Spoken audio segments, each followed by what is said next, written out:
Good morning, everyone. I'm here, your teacher of English subject, teaching in DAV Public School, CCL, Giridi. And my name is Shabana Rabbani. A hearty welcome to all of you in this session. And today, I'm going to teach you the chapter Deep Water by William Douglas, which is the third chapter of your book Flamingo.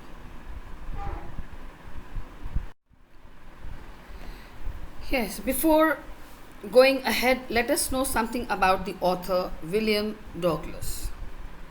His full name is William Orville Douglas, who was born in the year 1898 and left this world for his heavenly abode in the year 1980. He was born in USA. Douglas was a leading advocate of individual rights. He retired in 1975 with a term lasting 36 years and remains the longest serving justice in the history of the court. This is an excerpt taken from Of Men and Mountains, written by William Douglas. Now, William Douglas, who is one of the most popular and powerful American Supreme Court Chief Justices in the history, had an enemy since the childhood. He tried to defeat his enemy in all possible ways. First, he tried to overcome his enemy all by himself and later with the help of a trainer. Though he took years to defeat the enemy, finally Douglas killed his enemy. He was not arrested or sentenced for this murder, not because he himself was the Chief Justice, but because his murdered enemy was his fear of water. So now you know who the enemy was. The enemy of William Douglas was the fear of water. He had a hydrophobia. He had aversion to water. So he tried his level best to combat the fear and finally he got success in it. Okay?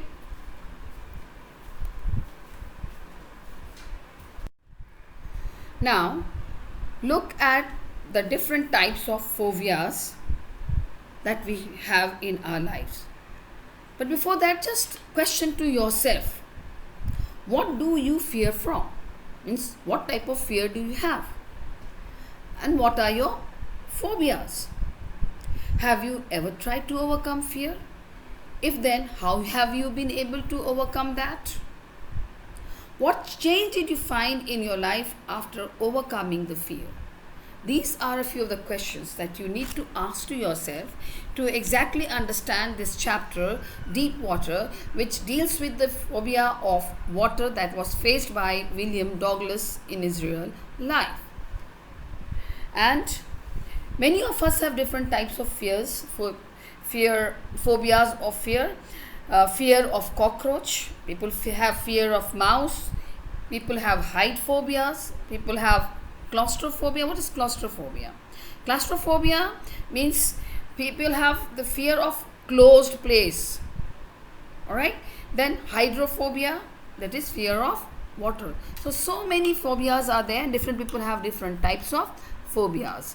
But William Douglas here comes to state the fear that he had of, that is hydrophobia. Okay? And now the story begins. From the beginning, the author had an aversion to water whenever he was in it. This started with him when he was 3 or 4 years old and his father took him to the beach in California. Both stood together, that is, the father and the son, that is William Douglas, they stood together in the surf. The waves knocked him down and swept over him. He was nearly buried in the water. His breath was gone. He was frightened, and that developed a terror in the heart of the overpowering force of the waves in the heart and mind of William Douglas. After a long gap, when William Douglas was 10 or 11 years old, he decided to swim once again. So he thought of going to the YMCA pool, which was safe for swimming, with the help of the water wings. That is, he wanted to swim with the help of water wings.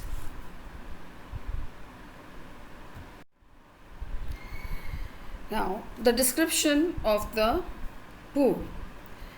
It was 2 to 3 feet deep at the shallow end and 9 feet deep at the other end. As the narrator had an aversion in going in water, as it started when he was 3 or 4 years old, while he and his father were standing in the surf when the waves swept over him, he was almost buried in water, and this had developed a fear for the huge waves. And henceforth, when he grew up to be at the age of 10 or 11, he went to the YMCA pool to learn swimming. While he was waiting at the edge of the pool, a big bully boy tossed him into the deep end of the swimming pool. He was frightened and found himself going down at the bottom. This made him grow panicky, and he felt quite suffocated in the water. He tried to cry, but he couldn't find his sound to be out. He had lost his breath and went down endlessly. That is, he made 2-3 efforts to come up and try all his pranks so that he could save himself, but all his endeavor in trying to save himself did not prove to be helpful, and he lost his breath and went down endlessly. He could hear his heart to be pounding, His mind was still working. There was throbbing in the mind also. And after some time, he found himself to be paralyzed. He jumped with all his force, but it was in vain. He made a last effort to jump with all force, but it was of no use, because thereafter he found himself to be very calm, things to be very serene around him, and all his efforts ended. He lost consciousness.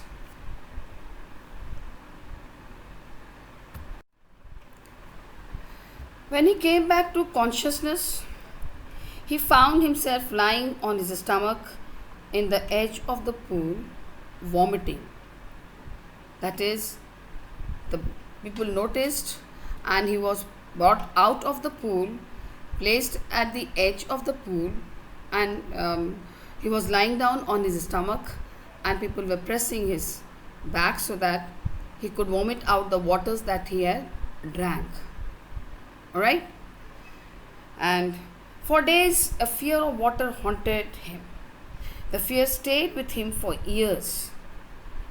In the beginning, for a few days, he was quite restless about it, and this fear still continued for years.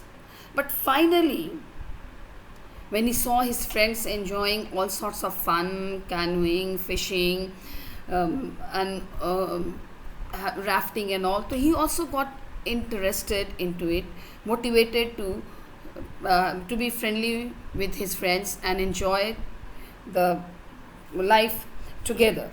So finally he got an instructor and decided to learn to swim.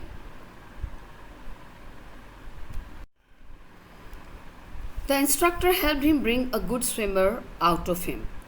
Piece by piece, he taught him and built him a good swimmer. The instructor attached a rope to the narrator's belt. The rope went through a pulley. He held it to the end of the rope, and it went back and forth, up and down in the floor. For weeks he practiced like this. Then the instructor taught him to put his face under the water and exhale. He also taught him to raise his nose and inhale. Finally, he became a complete swimmer. But he still feared when he was alone in the pool. He was still not satisfied.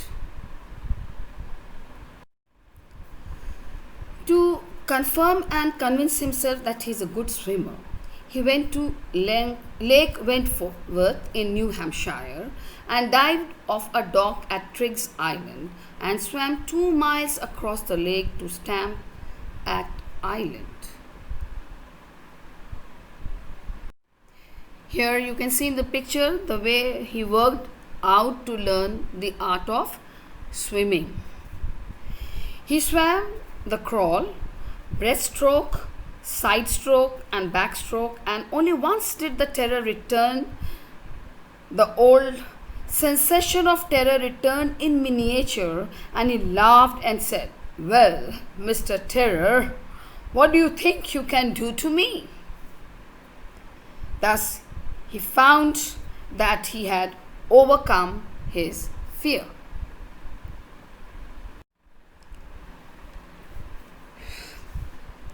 Though he found that he had overcome his fear, yet he wanted to clear his residual doubts.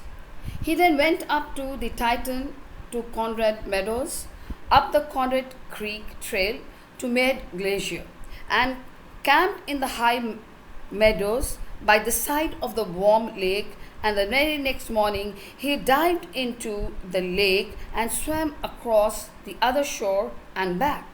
And finally he shouted with joy, "I had conquered my fear of water."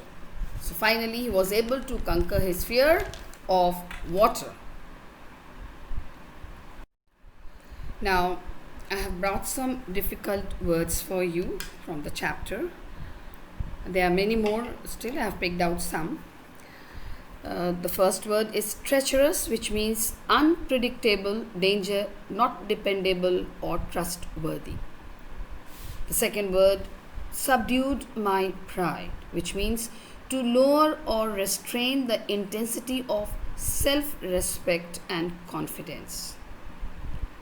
Next is flailed at the surface, that means to strike or lash out vigorously at the surface of the water in trying to come out. Fishing for landlocked salmon, that is to go fishing for a specific variety of salmon fish available in certain lakes.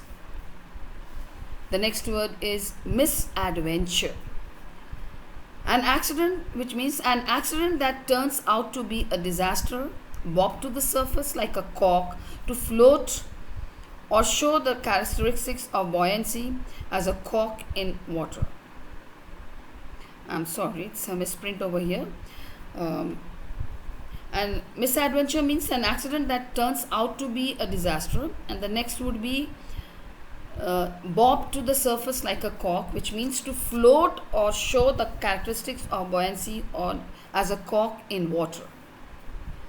The next is curtain of life fell, to indicate that life has ended or a near-death experience.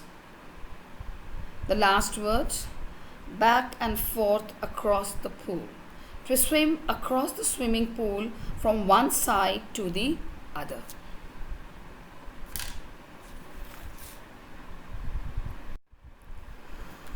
Finally, I extend my thanks to all for your patient hearing. Thank you all once again. God bless you all. Be safe, stay healthy.